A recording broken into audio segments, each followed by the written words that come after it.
We have a word in the Ojibwe language, Aanikobijigan, and Aanikobijigan means both my great-grandparent and also my great-grandchild. And that spans 7 generations. In our way, we think 7 generations ago, our people were having a hard time dealing with treaties and all of these kind of oppressive policies. And they were thinking, what are we going to need 7 generations from now?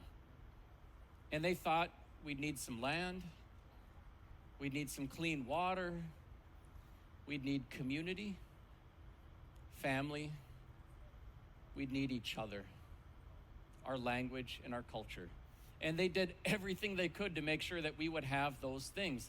Against all odds, in spite of 500 pretty rough years, indeed we do.